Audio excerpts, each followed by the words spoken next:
what if the reverse happens now? What if we borrow a witness from the House?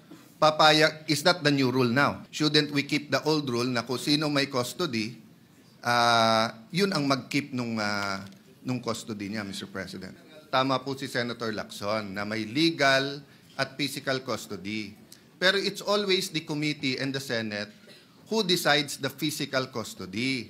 So in the case na sinabi yung Pasay City Jail, it was the decision of Senator Dick Gordon and the committee na doon ilagay. In fact, ayaw nila eh. Yung mga kinulong doon, gusto nga dito. In this case, it is the witness, Assistant DE, saying, wag niyo akong dalhin doon, tapos siya yung nasunod.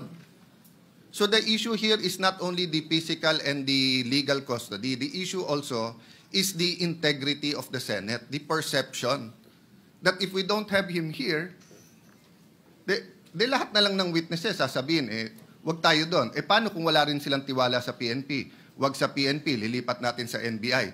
The peculiarity of this case is that it wasn't the House, nor the Senate, nor the PNP, nor the intelligence community making the request. It was the witness. I beg to disagree. It was Speaker Martin Romualdez who was asking me. Yes, I Mr. did not President. talk to the witness. I did not hear him say it was only Speaker Mr. President, Martin. it was live in the hearing. Bago siya magsalita, sinabi niya, pwede ba, mga congressman, wag niyo akong ibabalik sa Senate dahil may mga, hindi ako safe, may mga senador doon. Ang sabi ng congressman, magsalita ka muna. Meaning condition pa nila, magsalita ka, saka na. That's why I think, in fairness to the Speaker, no? I don't think this is his personal wishes. I don't think he was also present. Yeah, in much the same way as I did not hear that. Let me clarify that, particular- Mr. President. I Yes. don't think it's his personal request.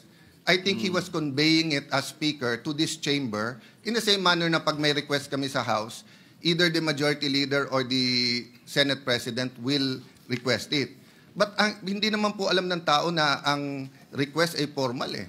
And again, hindi ko na question yung kagabi. But all over the news and live, yun po ang lumalabas. Yung witness ang nagdidikta na wag niyo ako ibalik sa Senate. Ano ba experience niya dito?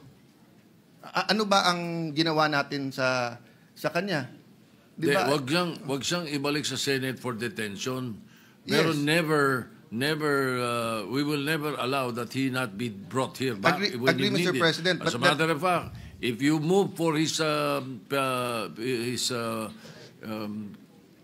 for him to be returned here, we will return him right away. Agree, Mr. President. Ang problema kasi gives the impression na pag dito, mapre-pressure or may kakausap sa kanya eh.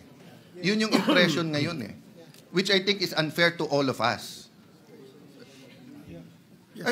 I'd love for him to name senators here para ma-confront natin na siya.